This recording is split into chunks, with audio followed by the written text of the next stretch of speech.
마스크로 얼굴을 가린 남성이 지하 주차장을 서성이다 차 뒤로 숨었다가 여성이 다가오자 곧바로 달려듭니다.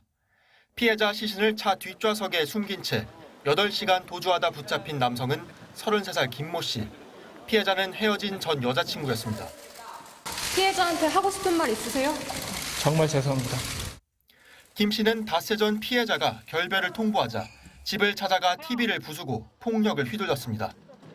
피해자가 데이트 폭력을 신고해 경찰 조사를 받게 되자 피해자를 보복 살해한 겁니다. 석 달여 만에 법원의 첫 판단은 무기징역, 영원히 사회에서 격리하라는 거였습니다. 김 씨가 사흘 전 살인 계획을 인터넷에 검색하고 흉기를 준비해 피해자가 나타나길 기다리는 등 계획적으로 범행했다는 겁니다.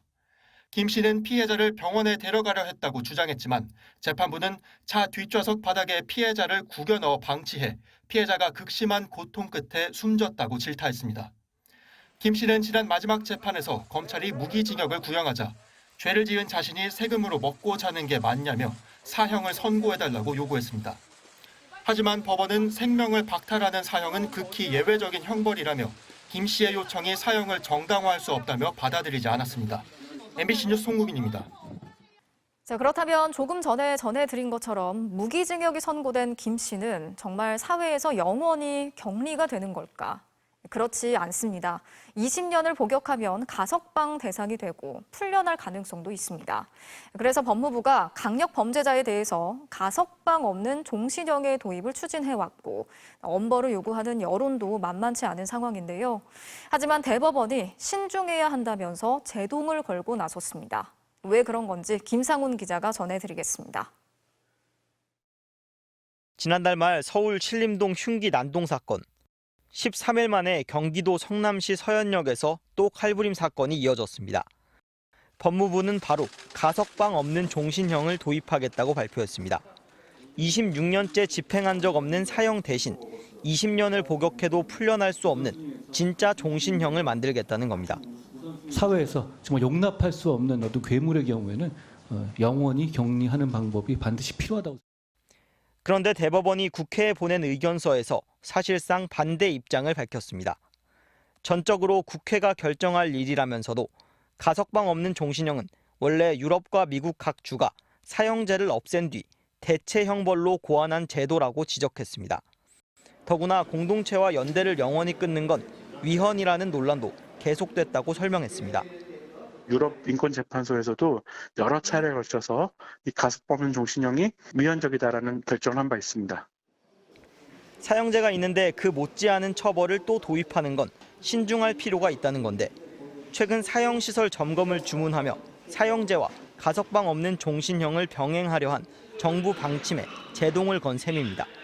법관이 죄질에 따라서 선택할 수 있는 선택지를 주는 것이니까 그게 양립 불가능한 것이 아닙니다. 대법원은 가석방을 없애면 범죄자를 교화시켜 사회로 돌려보낼 수도 없는 데다 통계적으로 엄벌주의는 범죄 예방 효과가 없다고도 강조했습니다.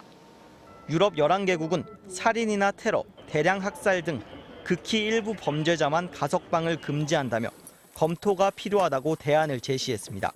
MBC 뉴스 김상훈입니다. 우리나라에서 사형이 집행된 건 26년 전인 1997년 12월이 마지막입니다.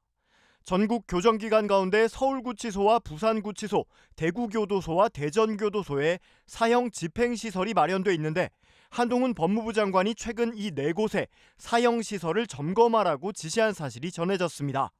법무부 관계자에 따르면 한 장관은 사형제도가 존속되고 있는 만큼 시설이 방치돼선 안 되고 제대로 유지돼야 한다는 취지로 이같이 지시한 것으로 알려졌습니다.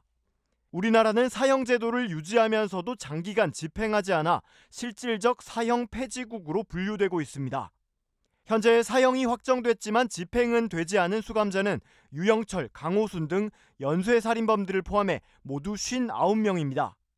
법무부는 최근 사형 집행 시효를 폐지하는 등 사형제 자체에 대해서는 찬성하고 있지만 집행을 두고는 신중한 입장을 유지하고 있습니다. 이에 따라 이번 지시도 실제 사형 집행을 준비한다는 차원보다는 최근 잇따르는 흉악범죄에 대한 경각심 차원의 언급에 가까운 것으로 봐야 한다는 해석이 나옵니다. 헌법재판소는 지난 1996년과 2010년 사형제에 대해 2차례 합헌 결정을 내렸고 이후 사형제 폐지에 대한 세 번째 헌법 소원을 접수해 심리하고 있습니다.